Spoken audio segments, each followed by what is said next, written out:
Olá, IPCA! Hoje é quarta-feira, dia 7 de novembro de 2012.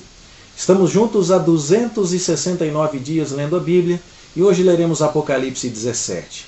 O capítulo 17 começa o sexto ciclo no livro. O primeiro é o das igrejas, depois dos selos, o terceiro ciclo é o das trombetas, o quarto introduz os inimigos de Cristo e da igreja, o quinto é o ciclo dos flagelos ou das taças, e o sexto é o ciclo que nós começamos agora no capítulo 17, onde os inimigos que foram introduzidos e apresentados lá no quarto ciclo agora estão sendo vencidos. Os inimigos de Cristo e da igreja foram apresentados numa ordem. Primeiro o dragão, depois a besta, depois o falso profeta, depois a Babilônia e depois os homens que adoram a besta e perseguem a igreja. E eles são vencidos no livro do Apocalipse em ordem inversa da sua apresentação. Primeiro os homens que adoram a besta são vencidos e já foram aqui nos flagelos. Depois a Babilônia é vencida, que é o que estamos lendo hoje. Depois leremos no capítulo 19, depois de amanhã, quando serão vencidos a besta e o falso profeta. E por fim no capítulo 20, que leremos no sábado, será vencido o dragão. E essa vitória é o grande tema do livro do Apocalipse. Nós vemos que no verso 14, na opinião de William Hendrickson, que é o comentarista que temos seguido mais de perto, nós temos o tema do livro, que o Cordeiro vai pelejar contra a besta, contra os reis, contra os poderes deste mundo, contra a Babilônia, e ele vai vencer porque ele é o Senhor dos senhores e o Rei dos reis. E com ele vencerão também os eleitos e fiéis que o seguem. Esta é a vitória da igreja.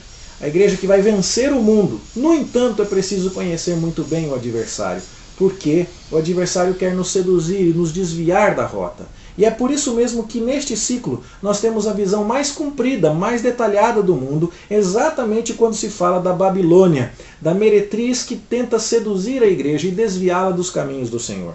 Esta é a mais comprida das visões e com toda certeza, porque este é um grande desafio para a igreja. Além de cuidar, de resistirmos fielmente às perseguições, nós precisamos tomar muito cuidado com a sedução do mundo. Esse é um alerta para nós hoje. O fato de que essa visão é introduzida a João por um dos 7 anjos que trouxe as 7 taças da ira de Deus, já nos anuncia que essa é uma visão de desgraça para o iníquo, mas de felicidade para a igreja. E de uma felicidade vitoriosa, porque, como já vimos no verso 14, tudo isso será derrotado. E a própria essência da Babilônia, da besta, já nos aponta isso. O verso 8 diz que a besta caminha para a destruição, que ela, também no verso 11 é dito isso, que ela caminha para a destruição. A Babilônia é descrita como alguém que era e não é, como você vê, por exemplo, e a besta também, no verso 8. E tudo isso então nos sugere que os valores deste mundo, embora estejam afligindo a igreja, tentando seduzir a igreja, não permanecerão. Por isso mesmo é que temos que lembrar o que a Escritura já nos disse. O mundo passa, bem como a sua concupiscência, mas aquele que faz a vontade de Deus permanece eternamente. Essa é a ideia. A visão que João tem fala de uma mulher que está vestida com muitos adornos de púrpura, que é um tecido caro, de escarlata, que é a cor vermelha, a cor do pecado, em Isaías capítulo 1, por exemplo, e que ela se acha adornada de forma muito luxuosa, ouro, pedras preciosas, pérolas, e ela tem uma bebida numa taça muito preciosa de ouro a oferecer, mas a sua bebida é de abominações e de imundícias. E aqui então nós vemos que há uma oferta concorrente, a oferta de Deus, que é de santidade, que é de pureza, que é de salvação, e a oferta do diabo, que é de pecados, de prazeres sensuais, mas de perdição eterna. Isso nos faz lembrar que todo o livro do Apocalipse traz muitas comparações contrastantes. O Senhor Jesus foi crucificado. A besta que emerge do mar teve uma ferida mortal na sua cabeça. O Senhor Jesus ressuscitou. A besta que emerge do mar foi curada milagrosamente daquela ferida. O Senhor Jesus é uma das 3 pessoas da Trindade, pois o diabo forjou uma trindade falsa, o dragão, a besta do mar e a besta da terra. O Senhor Jesus marca os seus seguidores com o selo do Espírito Santo. A besta marca os seus seguidores com a marca da besta. O Senhor Jesus tem um nome que é acima de todo nome, um nome digno. A besta carrega consigo nomes de blasfêmia. E assim vai, quase que indefinidamente no livro do Apocalipse, mas para deixar claro que existe um caminho vencedor, vitorioso, santo, justo e digno, e outro que é completamente o oposto disso. Por isso mesmo essa grande descrição aqui nos é apresentada. Há o perigo da igreja se deixar seduzir e assim acabar revelando que nunca foi de fato igreja e perecer. Satanás pode não conseguir destruir a igreja, mas se ele conseguir seduzi-la, ele terá obtido uma grande vitória. Isso nos lembra lá de Balaão, lá em Números. Balaão foi contratado por Balaque para amaldiçoar a igreja, mas não conseguiu. Ele abençoou todas as vezes em que ele foi tentar amaldiçoar. Mas depois ele resolveu aconselhar o Balaque. Se você preservar as mulheres do teu povo e fizer com que elas se casem com os israelitas, então você vai conseguir levar os israelitas ao desvio. E aí o próprio Deus vai se irar contra os israelitas e vai discipliná-los. E foi o que aconteceu. Isso está lá em Números 31:16, se você quiser ler. Ou seja, o diabo conhece bem o caminho. Não dá para destruir, mas dá para corromper. É isso que a Babilônia quer fazer. Ela tenta fazer isso em todas as épocas, em todos os tempos. É por isso que ela era e não é, mas está para emergir. Porque às vezes ela vem e some, aparece de novo e some, e isso tem acontecido repetidamente ao longo da história. É por isso mesmo que Babilônia é um símbolo muito importante. Primeira vez que você ouve de Babilônia na Bíblia é lá na Torre de Babel, onde as pessoas quiseram recusar a ordem de Deus de se espalhar para povoar o mundo e se concentraram para fazer uma torre para fazer célebre o seu próprio nome. O general desta torre era Nimrod, o líder, representando a oposição contra Deus. Eles não progrediram, eles pereceram, porque Deus não permitiu. Mas você ouve falar de Babilônia de novo lá na época de Daniel, de Jeremias, de Ezequiel. E o que acontece lá? Nabucodonosor faz uma cidade e diz: esta é a grande Babilônia que eu fiz para a minha glória. E Deus então o castiga e ele vai viver como um bicho do mato por 7 anos. E essa Babilônia também não prospera. Na época de Pedro, já no Novo Testamento, nós vemos que Pedro está em Roma e a fim de evitar divulgar a sua localização, ele fala: aqueles que se acham na Babilônia te saúdam. Né? Você leu isso quando estudamos Pedro. E então, representando o quê? Que a cidade de Roma daquela época personificava o mesmo ideal de oposição a Deus que a gente viu em Gênesis, lá com Nimrod, ou em Daniel com Nabucodonosor. Isso estava sendo visto lá em Roma, nos dias de Nero, nos dias de Domiciano, nos dias de Pedro, de Paulo. Isso já nos deixa realmente em condição de estranhar o fato de que exista uma igreja que gosta de dizer que tem a sua sede em Roma. Em que momento aquela cidade foi escolhida para sediar cristianismo? Isso é uma coisa que deveria chamar a nossa atenção, em especial nessa época em que estamos celebrando mais um aniversário da Reforma Protestante.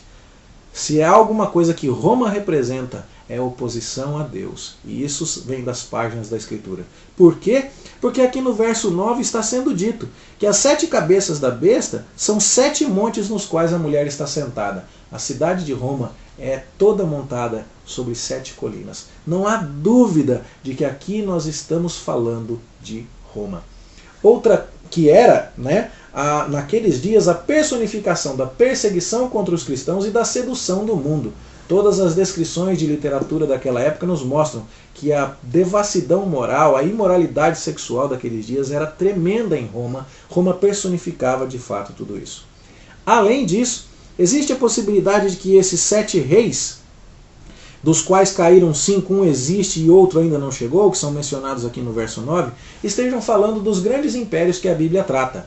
O primeiro deles foi o Egito, depois veio a Assíria, depois veio a Babilônia, depois veio a Pérsia, depois veio a Grécia, você já contou 5 aí, e depois vem Roma. Roma é o 6º, e o 7º seria o império do anticristo que ainda não chegou. É bastante possível que isto seja assim, embora não seja necessário ficarmos só com essa interpretação. Por quê? Porque seja no ciclo dos selos, das trombetas, melhor dizendo, ou seja no ciclo das taças, o 6º é o que antecede o 7º. Os 5 primeiros são avisos, no 6º a coisa fica bem feia e no 7º ela acaba. No ciclo das taças isso fica muito claro, porque o 6º é o Armagedon e o 7º já é a condenação eterna dos ímpios. Isso então pode estar significando mais claramente, de maneira mais geral, que não simplesmente estávamos pensando em Roma, mas pensando o quê? Que estamos vivendo os últimos tempos antes do fim. Daqui a pouquinho vem o reino do anticristo, mas ele não vai durar muito, como diz o verso 10, ele vai durar pouco. E então tudo se acaba. Se estamos vivendo perto do fim, é hora de atentarmos para as coisas que durarão para sempre. O mundo caminha para a sua destruição. E sabe o que é bonito aqui? É que o próprio mundo vai se cansar de si mesmo e vai se voltar contra si mesmo. Veja que Deus vai controlar o pensamento do mundo, e isso é maravilhoso, porque até isso é controlado por Deus, como diz o verso 17, e é por causa do pensamento que o próprio Deus vai conduzir que o mundo vai se autodestruir, como diz o verso 16. Os reis e a besta e tudo mais, eles vão se voltar contra a própria meretriz e vão despojá-la, vão devastá-la, vão comer as suas carnes. É como se o mundo dissesse assim: a orgia, a imoralidade, o egoísmo, isso não me satisfaz, estou cansado disso, isso não me serve. E aqui nós nos lembramos de que, de fato, o pecado não sacia. E um dos exemplos mais tocantes disso na Bíblia é o exemplo de Judas Iscariotes. Traiu o Senhor Jesus por 30 moedas, mas não gastou o dinheiro. Levou o dinheiro e jogou aos pés dos sacerdotes, e depois disso foi se enforcar, porque percebeu que não conseguia ser satisfeito. Sem Jesus Cristo ninguém estará satisfeito, e o mundo vai acabar passando e vai se autodestruir. E é justamente por causa disso, por saber que quando Satanás não consegue destruir a igreja, ele tenta fazer como Balaão e corrompê-la, por saber que o mundo passa, como passou a Babilônia de Nimrod, ou a Babilônia de Nabucodonosor, ou a Roma de Nero e Domiciano. Tudo isso passa. É por isso mesmo que nós temos que permanecer puros no deserto e recusar a sedução da besta. E recusar a sedução da Babilônia que vem montada na besta para seduzir a igreja no deserto. Foi assim que o Senhor Jesus Cristo fez. Lembra lá no deserto, Mateus capítulo 4? Ele rejeitou uma a uma as propostas de Satanás e o venceu por nós. E é por isso que nós somos mais do que vencedores. Então, meu irmão, minha irmã, a grande mensagem deste capítulo, dando essa grande descrição a respeito da Babilônia, é: cuidado, o diabo está tentando imitar, está tentando fazer uma proposta de sedução, uma proposta alternativa. Recuse-a, porque ela caminha para a destruição, ela não dura para sempre, ela não satisfaz. Não foi isso que Cristo fez, e o nosso chamado é para a pureza e para a santidade. É por isso que nós vamos ver amanhã que o juízo de Deus é tão sério que quando ele vai punir o mundo, ele fala: sai da Babilônia, povo meu, diz o capítulo 18, verso 4. E amanhã a gente estudará isso aqui com mais detalhe. Mas que fique essa mensagem muito clara para nós. Rejeitemos a Babilônia. Ela não é a verdade de Deus. Ela não satisfaz. Ela caminha para a destruição. Que seja assim na minha vida e na sua. É a nossa oração em nome de Jesus. Amém. Amanhã a gente segue estudando a queda da Babilônia no capítulo 18. Eu encontro você aqui, se Deus permitir. Até lá e bom estudo para você.